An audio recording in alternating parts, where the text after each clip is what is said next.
Bonjour Nick Payne. Rebonjour Karima. Et tu sais, beaucoup de réactions après l'entrevue avec la comédienne Isabelle Blais, Cybèle Olivier, vraiment, il y a beaucoup de gens qui ont apprécié puis qui ont fait des commentaires sur l'entrevue. Oui, déjà, Hélène qui dit si les artistes s'exprimaient plus politiquement parlant, peut-être qu'il y aurait un effet d'entraînement, comme dans les années 70. Quelqu'un d'autre nous dit que l'on aime ou pas, que l'on soit en accord ou pas avec un artiste, tous devaient être subventionnés de la même façon. Moi, je préfère me faire une idée moi-même et non pas me la faire imposer. Et quelqu'un termine en disant très belle entrevue, bravo. Ben, merci.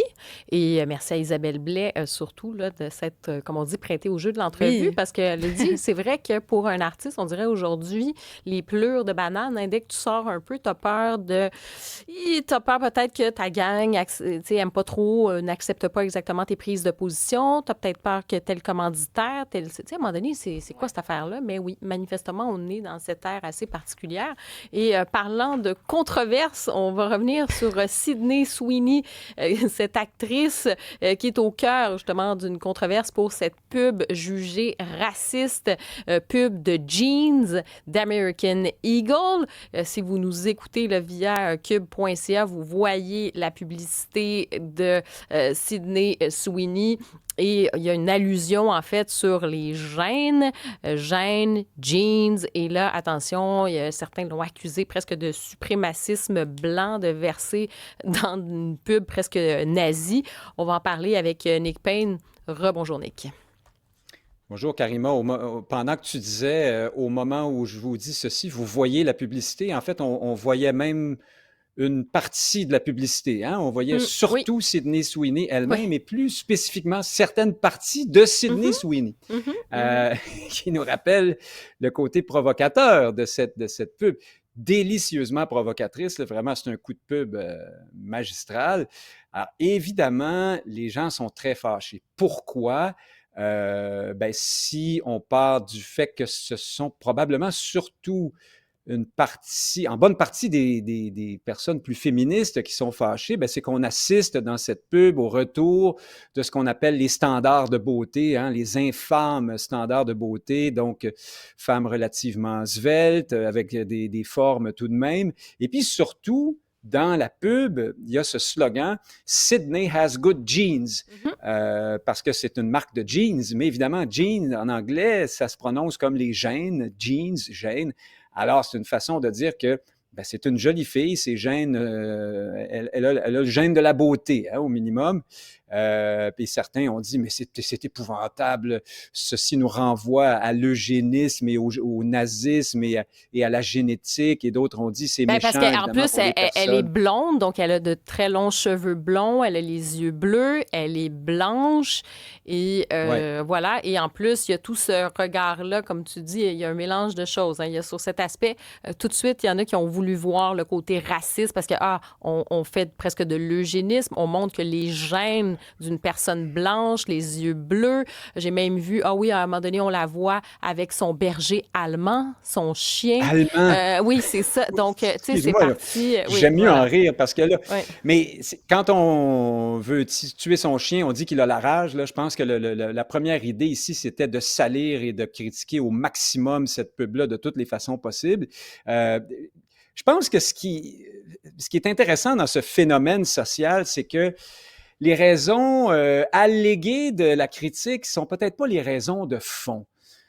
Ça fait plusieurs années maintenant qu'on nous vend beaucoup le principe, le concept de la diversité corporelle, hein, en disant, ben, il n'y a pas seulement que ce type de corps féminin-là qui est intéressant, il y en a d'autres, et les voici. Le surpoids également doit être accepté et faire partie lui aussi peut être parmi les standards ou les canons de beauté. Mais là, évidemment, on atteint peut-être un peu la limite de cette affaire-là, parce que moi, je soupçonne que plusieurs des personnes qui ont adhéré à toute cette nouvelle idéologie ont continué de savoir très bien au fond, et écoute, c'est parce que c'est même inscrit dans la science et dans plusieurs recherches qu'il y a un nombre appréciable d'hommes, là, pour parler des hommes vis-à-vis des femmes dans ce cas-ci, qui sont plutôt séduits, attirés, excités, intéressés par un certain type de corps féminin davantage que par d'autres types. Là, c'est pour le meilleur ou pour le pire. On est fait comme ça. Certains veulent attribuer ça au patriarcat et à la culture, mais je pense qu'au fond, en leur fort intérieur, plusieurs savent que malheureusement, ça n'a pas, ou malheureusement, ou peu importe de quel côté on se place de la clôture, ça n'a peut-être pas beaucoup changé. Et donc là, pourquoi, au fond, on se bat autant contre ces standards en question? Bien, c'est peut-être aussi parce que par certaines femmes qui sont, toutes les femmes dans la société, je pense, vivent cette tension continuelle qui vient du regard des hommes, de ce qu'on sait être un peu l'état d'esprit derrière ce regard ou la vue d'une femme peut faire à un homme hétérosexuel, par exemple. Donc, sachant tout ça, les femmes sont souvent mises en compétition entre elles-mêmes, dures entre elles, dures avec elles-mêmes, vivent ça difficilement. Et toute cette idéologie de diversité corporelle permettait, je pense, moi, d'enlever de la compétition, de nettoyer un peu le paysage visuel pour enlever toutes ces espèces de belles filles un peu dérangeantes, au fond. Et je pense que c'est ça le fond de la question ici. C'est ça qui choque vraiment dans cette publicité qui fait tout à fait exprès pour aller là et pour brusquer cette nouvelle, cette bien-pensance. Parce qu'effectivement, la publicité, moi, je vois pas ça du tout comme, on savait pas, là. C'est-à-dire que, non, c'est choisi. Je pense qu'il savait quand même où il s'en allait avec ça. On sait à quel public on parle. Exactement. Est-ce que c'est un contrepoids ou est-ce que finalement, on se dit, ben comme tu as dit, là, il y avait une certaine tendance de déconstruction aussi de ce regard-là en disant, on ouvre, on veut montrer ce qu'on appelle la diversité corporelle. Et là, c'est comme si on revenait à des codes. Tu sais, même si tu regardes à l'époque, il y avait, par exemple, Calvin Klein, la mode un peu hyper sexualisée aussi, des jeans. Et Sydney Sweeney, elle joue aussi sur le côté quand même hyper sexuel. Elle avait vendu un savon pour hommes fait à partir de l'eau de son bain. Donc ça lui appartient. Non, mais donc c'est aussi sur ces codes-là. Et est-ce que ça vient déranger une idée? Peut-être que pendant quelques années, on a pensé qu'on allait justement ailleurs et on se rend compte que non, ces codes-là, de toute façon, non seulement reviennent, mais on rejoue là-dessus, particulièrement aux États-Unis, où il y a quand même certains bouleversements. Écoutez, vous deux, je veux juste vous... on a reçu un commentaire, quelqu'un nous dit « Mais Beyoncé avec Levi's, c'est OK? » Je vais juste vous montrer la publicité 2 secondes. Alors ça, c'est Beyoncé qui fait une publicité pour Levi's. C'était il y a 10 mois. Pour ceux qui ne la voient pas, je vais vous la décrire. Alors, on voit Beyoncé qui rentre dans une buanderie. Ce qu'on voit en fait rentrer, ce sont les fesses de Beyoncé qui a des beaux jeans avec des belles fesses rondes. Et là, elle enlève son pantalon complètement, le met dans la machine à laver. Les gens la regardent et tout ça. Où était le scandale à ce moment-là? Nulle part. Alors, pourquoi là, c'est Sydney Sweeney qui dérange à ce point-là? Oh, mais c'est toujours ce qui dérange qui aussi, hein? Oui, mais ça, Cybèle, c'est parce que c'est de l'empowerment quand on veut faire passer ça aujourd'hui. C'est même du féminisme. C'est une femme qui s'affirme et qui sait prendre le pouvoir sur les hommes de cette façon-là. Mais bien sûr, tu l'as dit, c'est parce qu'il y a une question de couleur de peau qui entre en ligne de compte, là.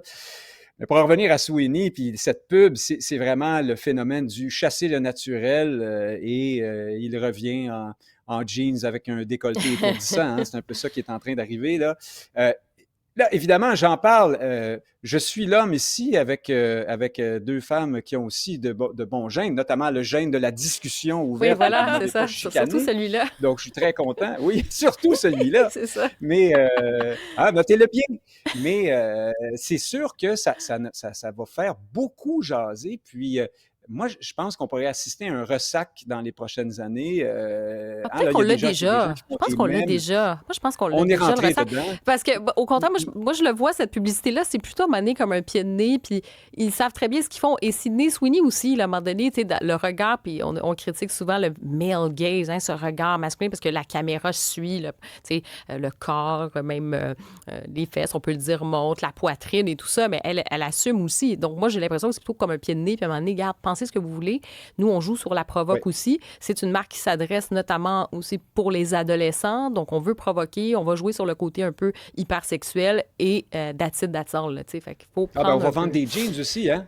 Oui, c'est choquant, c'est que ça va marcher. C'est ça qui est choquant pour certaines personnes. Ben, je te remercie, Nick. On va se reparler demain, certainement. À demain. OK. Salut à vos gènes. Salut. Bye. Salut.